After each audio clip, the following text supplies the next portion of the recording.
What is your worst blinded by horniness story of your teenage years? When I was 15 in high school, a group of my friends were talking about easy ways to score.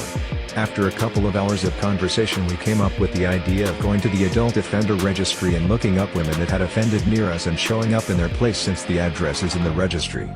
This was in the early days of the internet, 2005, so a couple of days after that conversation I pulled up the adult offenders registry and looked up my options. There was hundreds of men in there, some of which I had seen around town, but only 2 women in total, and only one of those was in walking distance. So I requested and printed her address and picture and set off to her place. When I get there and see that it was in the projects, I had a thought that this was a terrible idea.